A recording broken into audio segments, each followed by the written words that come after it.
Teka pa.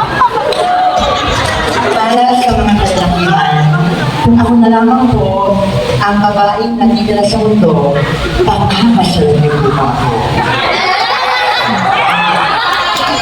Kung ako na lamang po ang babaeng nandito sa mundo, pagkakasalan niyo po ba ako? Uulitin ang lalakasan ko para sa mga kalalakihan, kung ako na lamang po ang huling babaeng nandito sa mundo, pagkakasalan niyo po ba ako? Okay, and I would like to ask you again in different language. Let's go using English language. For all the boys, will you marry me? Yes or no? No? Wrong problem. Say what you want. Alright. Mabuhay, mabuhay! Mabuhay po tayong lahat. Mamatay, mamatay! Mauna kayo sa buhay. Yes, I am John Fajardo and I am 30 years old senator all the way from the city of Mikawayan, province of Bulacan. At ako nga po ang nakasama ninyo sa palabas Next Showtime Mr. and Maid Season 1 na minsan tinanong ni Vice Ganda kung kaninong ipapakamot ang babae. Kay Captain Hook. Okay po.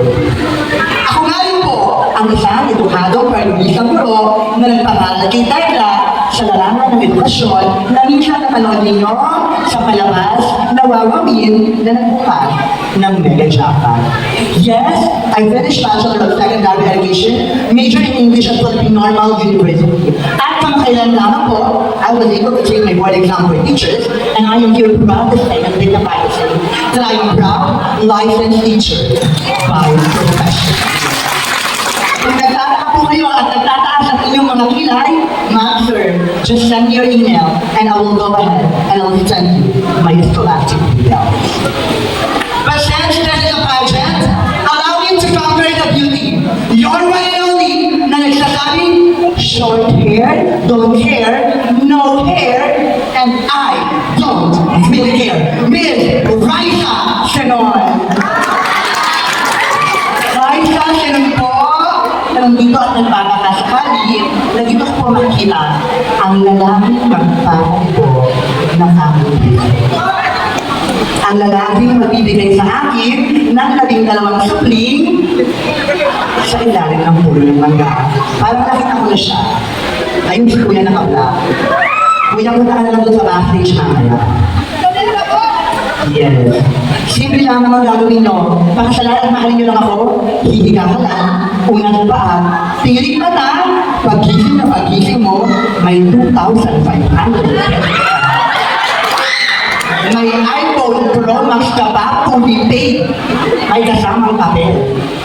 At oo, iharap mo naman ako sa nanay at tatay mo. May SSS ka na, may PhilHealth ka pa, at may pag-ibig ka pa. Saan ka pa? Kay number 1 na, ganda po ba? Yes, I am your Papagong candidate number 1. Try not be part of this candidate because we're an official candidate. Kumapula lang po ako because my only purpose in this pageant is to simply give the pride for LGBT community standard na kahit ano-uwi ng pagkakawa ng natin ng baklava, tagapkan ng lipunan. Dahil sorry, tayo pa rin po ang magsasama-sama dahil kahit anong gawin ninyo, pagkakala po namin ay hindi totoo. Ay hindi po manata, dadalhin ko sa West Philippines.